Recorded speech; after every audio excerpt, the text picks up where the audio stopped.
So since the beginning of this conflict, many have suspected that Israel's real intentions in Gaza are to settle therein and displace the Palestinians. And we have indeed been saying this for a long time on this channel, that Israel's intentions are settlement and displacement.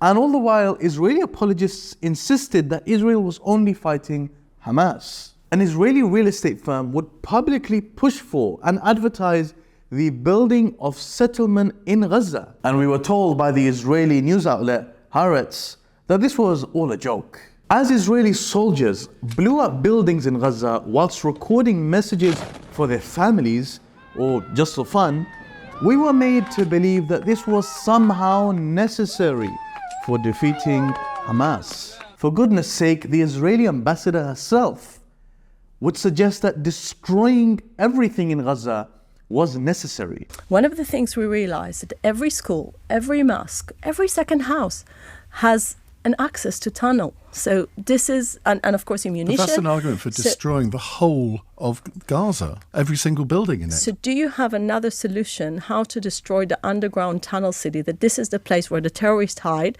where they have all their ammunition, and this is the rockets that are still fired on Israeli cities? Since the beginning of Israel's bombing of Gaza, Netanyahu has refused to engage on any plan for Gaza after the war. The only thing that he has said is that Israel must become sovereign from the river to the sea, implying the erasure of a Palestinian state. We also know that Israeli ministers have publicly supported the Greater Israel Plan. And this requires the erasure of the West Bank and Gaza and the expulsion of the Palestinians in order to create an artificial Jewish majority. But to put all matters to bed, and I swear we cannot make this up, led by nearly a third of current Israeli government ministers, Israeli Zionists would pack out an area to have a conference for the settlement of Gaza. Amongst the attendees were known government extremists, Smotrich and Ben Gvir,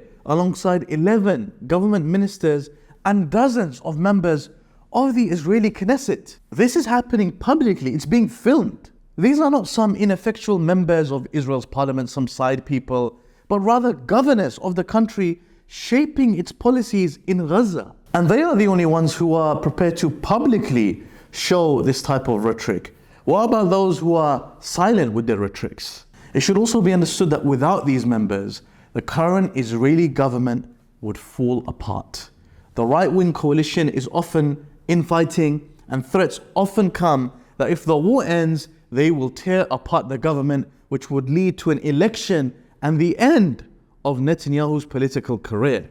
They therefore have leverage to push the country towards policies that they themselves prefer, that they would like, including settlement and ethnic cleansing.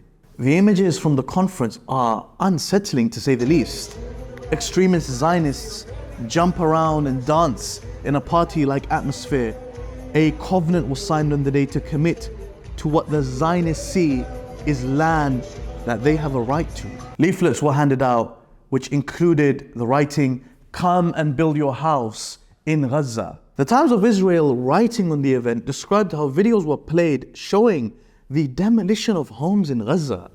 The report says that the reel included a video of IDF soldiers dancing in Gaza, singing, "Everyone knows our line. There are no uninvolved," and in brackets, Palestinians in Gaza. That clip in particular got a rousing cheer from the assembled activists on that Sunday night. And the clip that we are referring to is exactly the same clip that was played at the ICJ trial by the South African legal team to argue that there is a genocide taking place in Gaza. And now it was being played in a room of partying Zionists and Israeli politicians to a chorus of applause and cheers.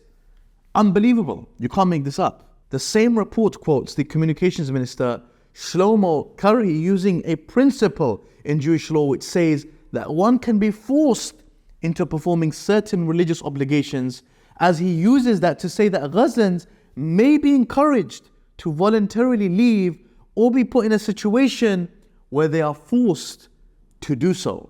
And this is what we have all understood, let's be honest. when Israeli ministers speak of voluntary migration? And do we even have to mention that this conference came after the ICJ ruling, which stated that Israel was plausibly committing genocide? So there you have it then. The Israelis have publicly admitted from the mouths of their most senior ministers that they have a plan to create conditions that force the Palestinians to leave. There can be no more denial or no more excuses. This is what has been happening in Gaza, and the reality is this is what many of our countries that we were born and raised in, the West, has been supporting. If you like our work and you're a fan of everything that we are doing with regards to the news reporting, then do click the subscribe button down below and share our channel with your friends and your family.